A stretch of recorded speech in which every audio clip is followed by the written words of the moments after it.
Morning guys, welcome back to the channel. Today we are back at the garage Heining Hobby Hall because we are going to cut the roof ventilations to our van. Yeah, we're gonna cut 2 holes for the roof vents. We got one bigger one and we have one a little bit smaller one. We have to measure first where to exactly put them since we have sun panels, 5 pieces, and it's gonna fit exactly in the length of the van together with the vents. So we don't have any room to play. So our first task is to put all the solar panels on the roof and see how they fit. Check where we can cut it, because we also have some supporting bars inside the van that we cannot cut. And then after it's time for preparation and try out our new machine, the Flex.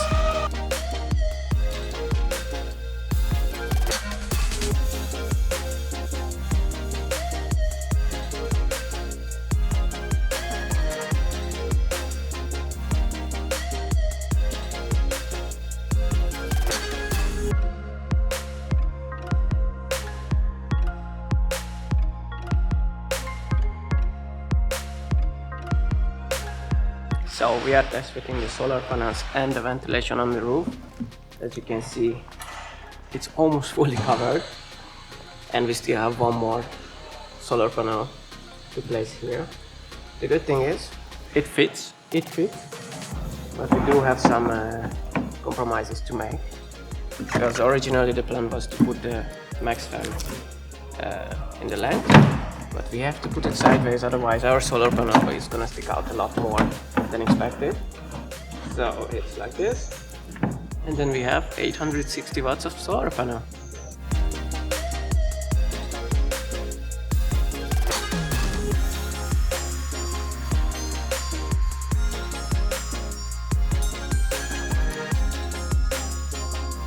So everything looks really nice and smooth. I especially like that we have this roof rack, and the solar panel is really seamless with it. It's just flush. It has a stand, it can stay on it, so it's the perfect size. So this time we have a completely different approach, like what we did with the windows.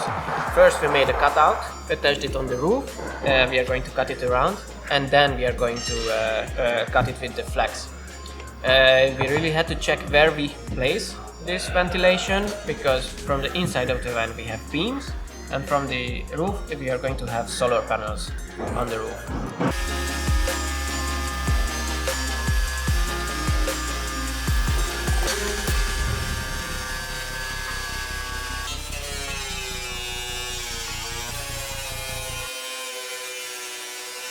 So the first hole is made.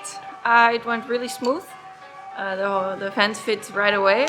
So we also already applied a little layer of Hammerite. This time we used the spray version.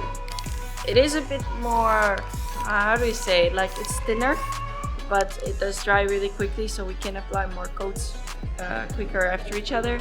And hopefully we already can put the frame in right after it.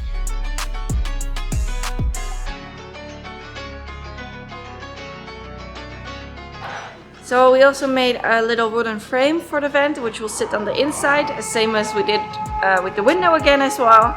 It's all quite similar processes, but it's a bit too tight, so we have to see if we can fix that a little bit. So the day was not as successful as we hoped. We did manage to cut the 2 holes for the vents, but that's it.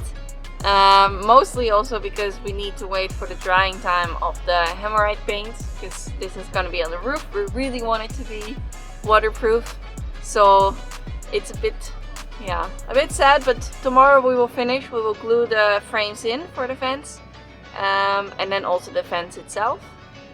And for now we are driving in 2 holes on the roof. Well, we sealed it up with some cardboard, but we never know if it's gonna stay. It's gonna be good, yeah. And for the night we'll just cover it with some plastic on the outside, and that should be fine, but the driving is gonna be a bit scary. Yeah. See you tomorrow.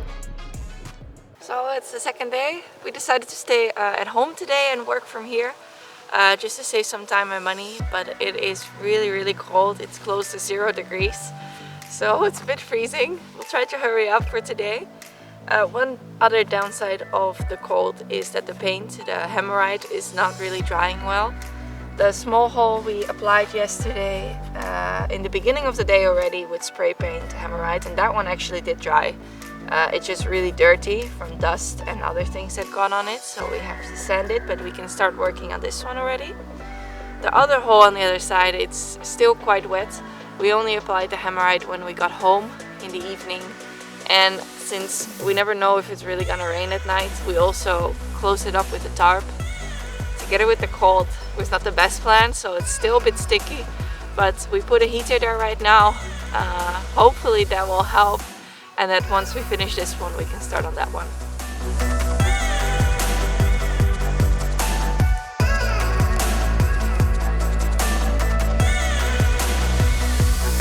So our first ventilation cutout is clean.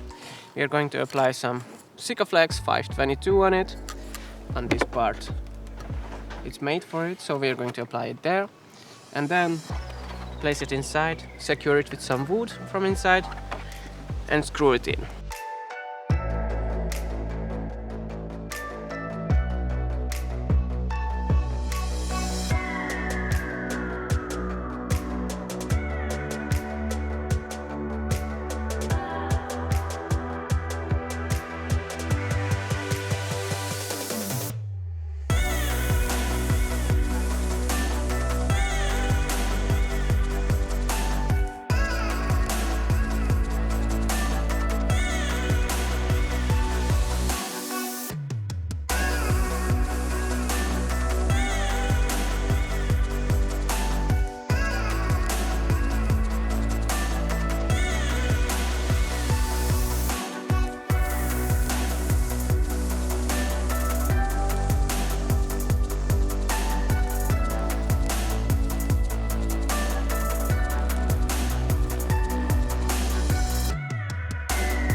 So we have one of the ventilations in.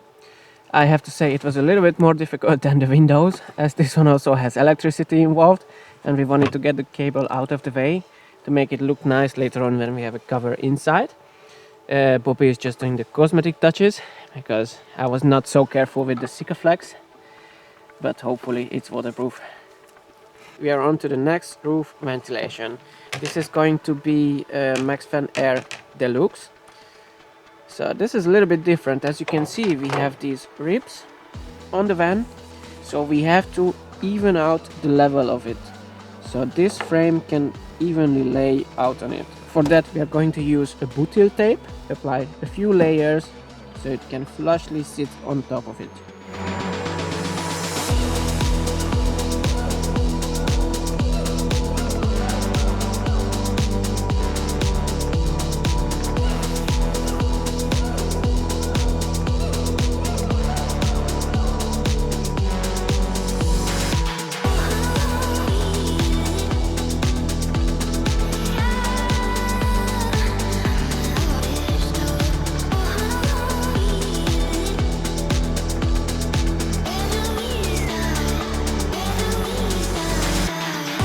We're gonna start to put the big ventilation on now.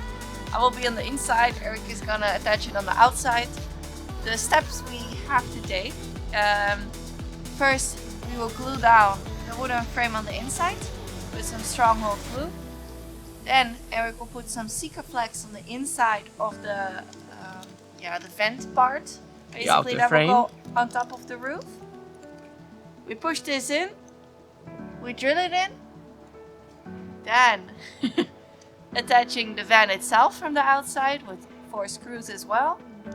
And then on the inside we just have to do some finishing off with the inside piece, but the inside part is quite easy.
Alright guys, so this is a couple of days later. We did manage to install the Maxxfan last time. We ran into a small issue as it was not fitting, but we found a solution on YouTube. I will link the video for you so you can find it as well if you have the same issues. And now we have two things left to do with this. First, chop off this metal piece a little bit more, as the window cannot fit completely, cannot close completely. And we also have to apply some rubber seal to make sure that it's completely waterproof. As you can see, we applied Armaflex on the screws as well, and it is waterproof for now. We tested it and it was raining as well, but we would like to make sure that it's 100%, so we're going to apply this extra layer of protection. So as you can see, it's freezing a bit as well. We have some ice on the van. That's why we're rocking the heater inside to help warm up the van, and maybe it helps with the painting as well. Alright, so the metal piece is off the way. As I'm getting fairly familiar with the angle grinder, it goes pretty quick and it's not as worrying as it was in the beginning to use the device. I also tried up the edge so we can apply the paint. We are just going to wait a bit so it dries and warms from the inside, and then we will give it a go. We are doing the next step with the roof vents. We're just applying this rubber seal. We bought a kit which also comes with a brush and a rearing stick and everything. And basically what it is, it's like a rubber paint. You put it on and it's wet, of course, and then slowly it will dry and it will seal the vent a bit more, so it's more waterproof. It applies brown at first, and then you can already see it over here. It turns black after, so you will barely see it on the vent. I'm applying quite a thick layer just to ensure that everything is good, especially since we use the bison tape to build up. We don't want to go. We don't want water to go in between that, and then still have a leakage after. So this is the best solution after. So Bobby painted both of the roof ventilations with rubber seal, and I have to say it looks pretty nice. It is still drying, but it's the more brownish seal that she did. It looks amazing all around this ventilation and also around the Maxxfan. This one is almost dry because we have the heater inside under it, so it heats it a bit up. But guys, that was it for today's video. We accomplished a lot, put in 2 roof ventilations, even though it did take a little bit more time than expected. If you like this episode, please leave a like or comment or subscribe to the channel. It would mean a lot. And that was it. See you in the next one. Bye.